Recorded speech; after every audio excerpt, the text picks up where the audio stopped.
ছাত্র জনতার অভ্যুত্থানে মানবাধিকার লঙ্ঘনের ঘটনা তদন্তে জাতিসংঘকে আনুষ্ঠানিকভাবে আমন্ত্রণ জানানো হয়েছে এবং তার আগামী সপ্তাহে আসবেন ফ্যাক্ট ফাইন্ডিং দল। আমরা তো আসলে কোনটা সত্য কোনটা মিথ্যা জানি না, আসলে তারা কি ধরনের ফ্যাক্ট ফাইন্ডিং করবেন?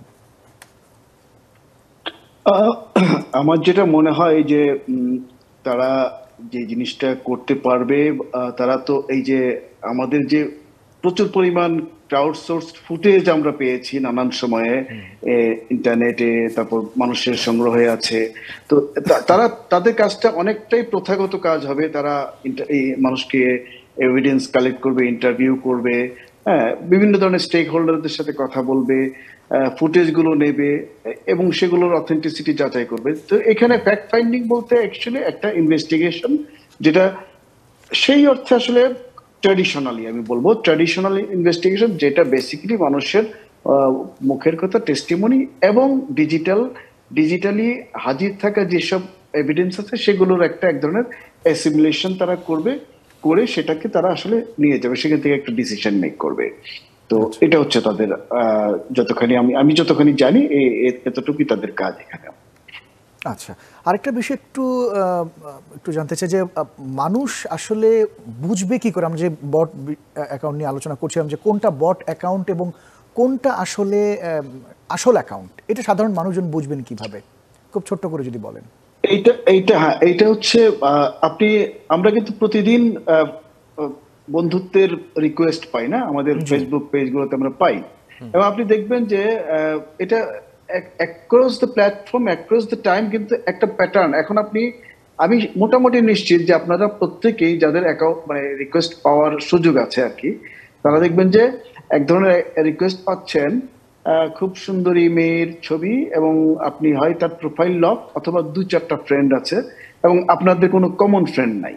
আচ্ছা, বিষয়টা হচ্ছে যে আপনার এই যে প্রোফাইল গুলো আপনাকে যখন রিকোয়েস্ট পাঠায়, আপনি যখন প্রোফাইলে যান, সেই প্রোফাইল গুলো লক করা থাকে, তার ছবি, তার দেখে, অথেন্টিসিটি দেখে আপনি কিন্তু বুঝতে পারেন যে এটি আপনার নেটওয়ার্কের প্রোফাইল না, খুব আননোন, হয়তো সে ইন্ডিয়াতে আছে অথবা সে রংপুরে আছে, আপনাকে সে একটা রিকোয়েস্ট পাঠিয়েছে, কোনো কমন ফ্রেন্ড নাই, তো তখন আপনার সন্দেহ করা উচিত।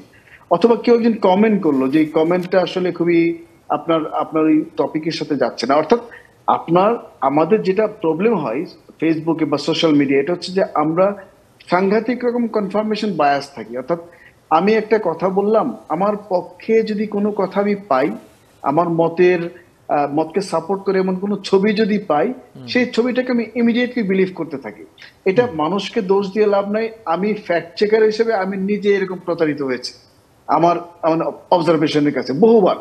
হ্যাঁ, যে আমি তো বলে হয় কি যে এখানে এই ধরনের ডিজিটাল প্রতারণাগুলো আমাদের আছে, এবং এগুলো আপনি যত সতর্ক হচ্ছেন, সচেতন হচ্ছেন, তারা আরেক স্টেপ আগানো থাকে, আরেকটা স্টেপে চলে যায় আপনাকে ডজ দেওয়ার জন্য। তো এটার হচ্ছে সবচেয়ে বড়, এটাকে ঠেকানোর সবচেয়ে বড় উপায় হচ্ছে সোশ্যাল মিডিয়া নিয়ে এনথুসিয়াস্টিক না থাকা, পেসিমিস্ট থাকা, যে এটা এমন একটা জায়গা, এটাকে ট্রাবলসাম জায়গা। আপনি আসলে একটা ট্রাবলড ওয়াটারে নেভিগেট করছেন, এটা যদি আপনার মনে থাকে, তাহলে আপনি সবসময় আপনার একটা মানে পজিশন আপনি নিতে পারবেন। আপনি যখনই কোনো কিছু দেখবেন, থিঙ্ক টুয়াইস, পার্টিকুলারলি যখন শেয়ার করবেন।